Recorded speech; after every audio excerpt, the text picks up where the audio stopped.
Assalamu alaikum viewers.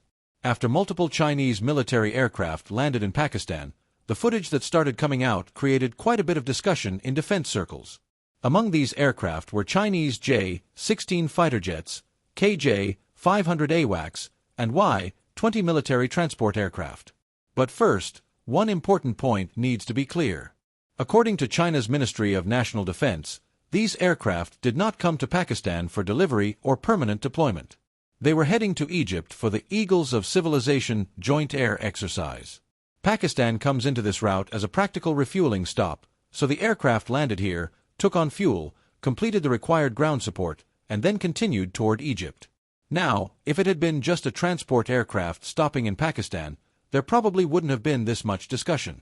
But the fact that J-16s and a KJ-500 were also spotted makes this movement much more interesting. Let's start with the KJ-500. The KJ-500 is essentially China's airborne early warning and control aircraft, or AWACS. Its job is not to get into a dogfight with enemy fighters. Instead, it stays at altitude, monitors a large area, detects and tracks aerial targets, and provides that information to friendly aircraft. Its most important role here is battlefield awareness and command and control. For example, when a J-16 is operating on a mission, it does not always have to depend entirely on its own onboard radar. The KJ-500 can develop the wider aerial picture from another position and pass that information to the fighter through data links. So the fighter and the AWACS are not operating as two completely separate platforms. They become part of the same network. And this is where the J-16 becomes important. The J-16 is China's heavy twin-engine multi-role strike fighter. It was developed from the flanker family, and its role goes well beyond conventional air-to-air combat. It can carry long-range air-to-air missiles as well as air-to-ground weapons. Its large airframe also gives it considerable fuel and weapons carrying capacity, which makes the J-16 particularly useful for longer-range strike missions. Now, when you see KJ-500 and J-16 operating as part of the same deployment, the picture becomes quite different from a simple fighter movement. The KJ-500 can provide the wider aerial picture and distribute information, while the J-16 can use that information during its combat mission. That kind of networking is extremely important in modern air warfare. Having a capable fighter is only one part of the equation. Connecting that fighter with sensors, command and control, communications, and supporting aircraft can make the entire force much more effective.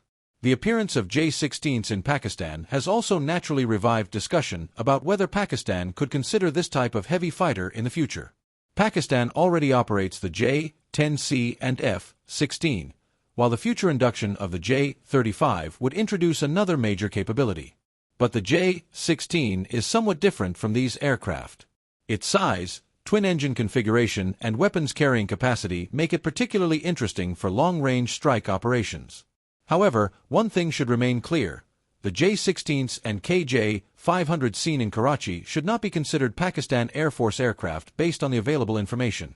These are Chinese Air Force aircraft traveling toward Egypt. And this brings us to the second major part of the story, Egypt. China and Egypt have already conducted the Eagles of Civilization air exercise. During this exercise, the two air forces operate together, giving China an opportunity to demonstrate its aircraft and operational capabilities in a realistic training environment. For Egypt, this exercise is also quite interesting. Egypt already operates advanced Western fighter aircraft such as the Rafale and F-16. But modern air warfare is not just about fighter aircraft.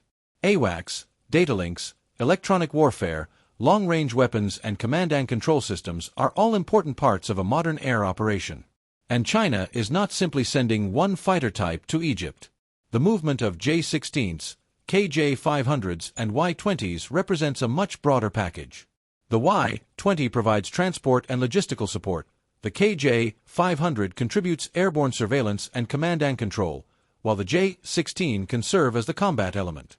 So within one deployment, China is demonstrating several layers of its air power. That is why, for China, this exercise can be more than just a training opportunity. It also gives Egypt a chance to see how a Chinese air power ecosystem operates in practice. If you simply display a fighter to another country, you are showing them one aircraft. But when that fighter operates alongside an AWACS, transport aircraft, and other supporting platforms, you are demonstrating an entire air warfare concept. And for China, that can be important both commercially and strategically in the Middle East. Now, coming back to Pakistan. Pakistan's geographical position makes it a practical route between China and the Middle East. During long-distance military flights, aircraft need opportunities to refuel and receive ground support. That is why a short stopover in Pakistan fits naturally into this movement. So the footage coming out of Karachi and Islamabad has a fairly straightforward explanation. The aircraft are traveling from China to Egypt. Pakistan is an important refueling stop along the route, and the final destination is Egypt for the Eagles of Civilization exercise. But the significance of this movement goes beyond the fact that several Chinese aircraft stopped in Pakistan.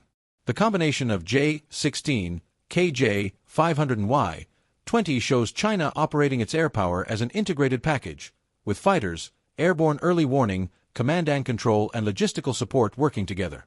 And in modern air warfare, that integration is where much of the real advantage comes from.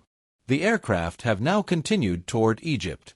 The next interesting part will be seeing how the Chinese and Egyptian air forces operate these platforms during the Eagles of Civilization exercise, and how China uses this opportunity to demonstrate its advanced air power in Egypt and the wider Middle East.